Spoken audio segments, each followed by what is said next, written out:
Assalomu alaykum, hurmatli televizor ko'rguvchilar. Dunyo Uyg'ur qurultiyi Tor televiziyasining kunlik xabarlar programmasiga hammanglar xush kelibsizlar. Men riyosatchi Iftixor Abdurashid. Hurmatli ko'ruvchilar, tövəndə diqqətinizlər kunlik xabarlar programmamızın təfsilatında bo'lsin. Dünya Uyghur Qurultayının Münxen şəhərində qurultay mərkəzi orqan üçün məxsus işxana öy setiliş haqqındakı çağırıqı chet ellərdəki Uyghur təşkilatlarımızın, siyasi fəaliyyətçilərimizin və avam xalqımızın qızğın qollaşığa erişib gəlməkdə. Qurultay mərkəzi işxanasının stansiyamızga bildirişçə, qurultay bu vaqtda iqtisadi səfərbərlik başlanğandan tartıb hazırgacha chet ellərdəki qarindaşlarımız tərəfindən e'lon qilingan iqtisadning umum miqdori 260 ming dollardan oshgan bo'lib, buning mutlaq ko'p qismi Germaniyaning Münxen şəhərində yaşayotgan fedakar Uyghur qarindaşlarımızga mansub. Hər qaysı ellərdə fəaliyyət elib beriyotgan Uyghur təşkilatlarımızmı qurultayning çağırıqı qızğın ovoz qo'shib, o'zdir turishli davlatlardagi Uyghur jamoat orasida qurultay mərkəzi orqan üçün məxsus ishxona setilish üçün e'lon to'plash harakatini davom qildirmoqda.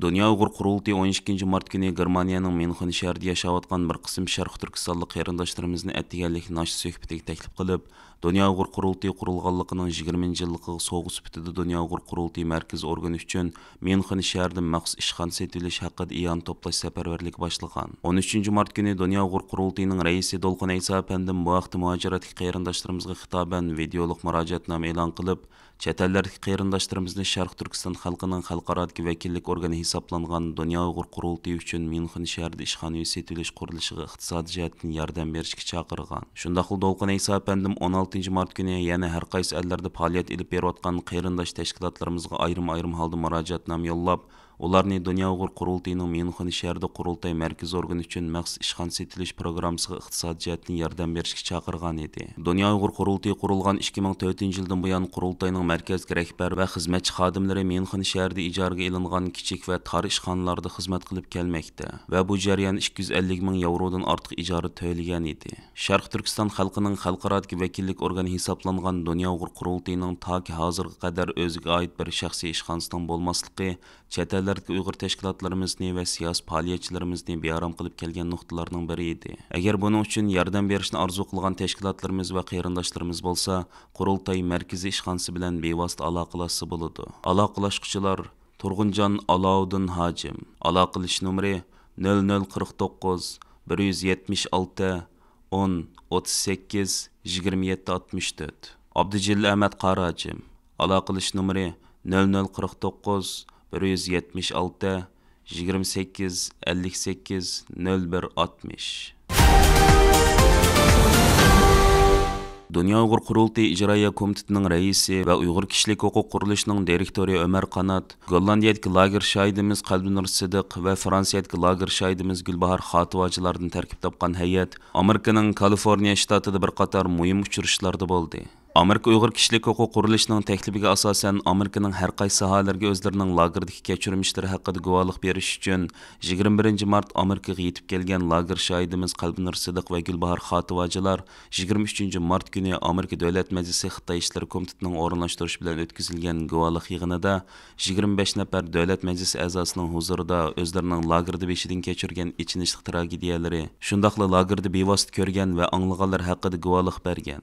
Shundaqla Ömer Qanat əpəndimning bevosita o'rinlashtirishi və həmrahligida Amerika Dövlət Məclisini və Amerika Tashqi ishlar ministerligini ziyorat qilib, ko'plagan avam və kengash palata a'zolari bilan, shundaqla Amerika Tashqi ishlar ministerligining munosabatli rahbarlari bilan keng doirada uchrashish ilib borgan edi. Washingtondagi bir yurish faoliyatlarini oxirlashtirib, Amerikaning Kaliforniya shtatiga yetib kelgan Ömer Qanat, Qalbinur Sidiq və Gülbahar Xativachilar 26 mart günü Los Angelesdagi Yahudilarning nopuzli diniy rahbarlarining biri, Los Angelesdagi Yahudi qirg'inchiligi muzeyi mudiri Robi Cooper əpəndim, Dünya Yahudilarning kuzatish tashkiloti mudiri Serena xonim və tonilgan Yahudi korxonachisi Johnson əpəndim qatorliqlar bilan ko'rishib suhbat ilib bordi.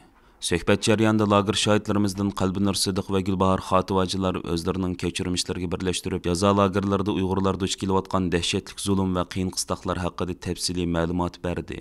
Ömer Qanat əpəndim söhbət jarayonida qilgan so'zlarida Yahudi liderlərdən Uyğur irqi qırğınçılığını to'xtatish uchun texmi ko'p tirishchanlik ko'rsatishini talab qilish bilan birga Uyğur irqi qırğınçılığını to'sib qilish uchun Amerika hukumatining texmi jiddiy tadbir elishini qo'lga keltirish va davlat majlisida muzokara bosqichida turayotgan Uyg'urlarga munosabatli qonun loyihalarining tezroq ma'qullanib rasmiy qonunga aylanishini amalga oshirish uchun o'rtaq harakat ilib berishning konkret choralari haqida muzokara ilib bordi. Shu kuni kechda Amerikada to'nilgan nopuzliq Yahudi korxonachi Jonathan Efendim tarafidan Uyg'ur hayitining sharpiga maxsus ziyofat berildi.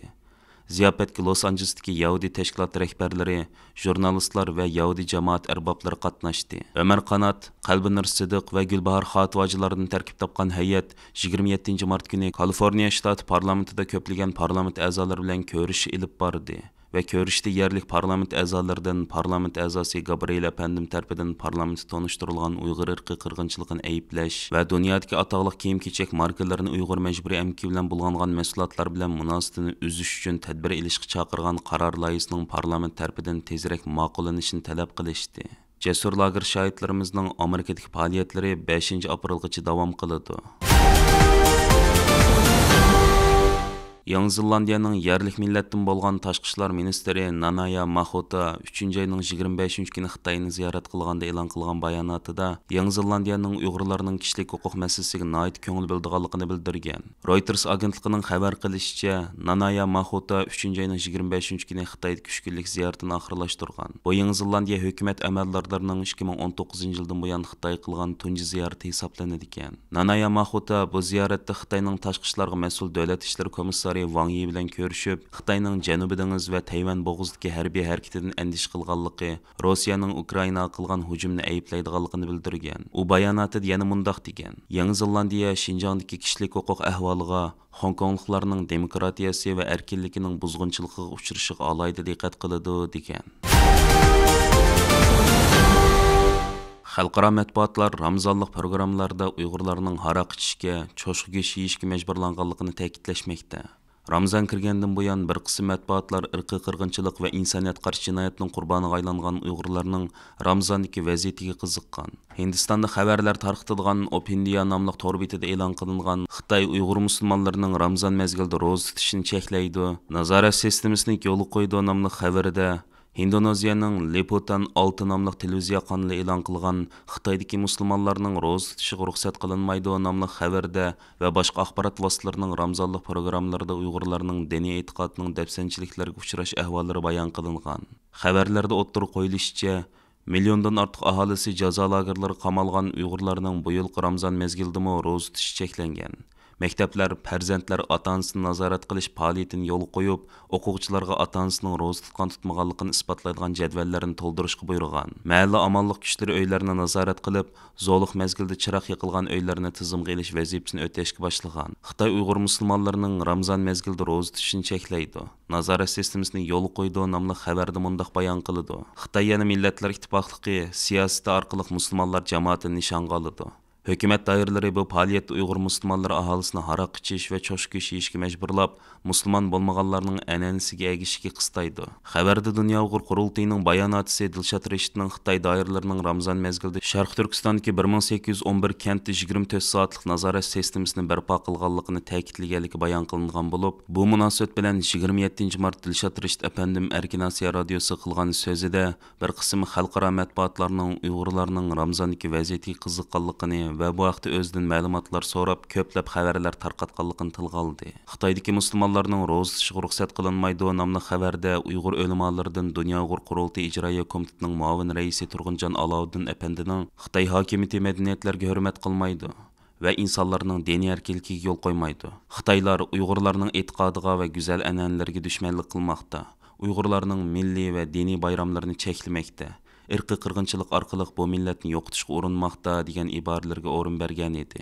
Turg'unjon Alovuddin apandi bugun bu vaqtda to'xtalganda Xitoy doiralarining Ramazon mezgilida Uyg'urlarning ro'za tutishini cheklab qolmay, piv bayrami o'tkazib Uyg'urlarni piv ichishga zo'rlash, cho'shq go'sht yeyishga majburlash va kishilarni yig'ib islom dinida harom hisoblangan tomoqlarni iste'mol qilishga qistashdek zo'ravonliklarni yo'l qo'yib kelayotganligini eskartdi. U so'zda yana Xitoy hokimiyatining Sharq Turkistonda irqiy qirg'inchilik va ig'ir diniy dafsanchilik yurgizish bilan birga har xil yolg'on sahnlarni tayyorlab, xalqaro jamiyatga Uyg'urlarni bayoshat, xotirjam, erkin yashayotgandek ko'rsatishga urinayotganligini bayon qildi. Aziz ko'rmanlar, yuqorida diqqatingizga kunlik xabarlar programmamizning tafsilotini sundik. Kelar qatimliq sonimizgacha ko'rishgich omon bo'lgaysizlar. Stansimizning YouTube kanaliga a'zo bo'lishni unutma. Allohga omonat.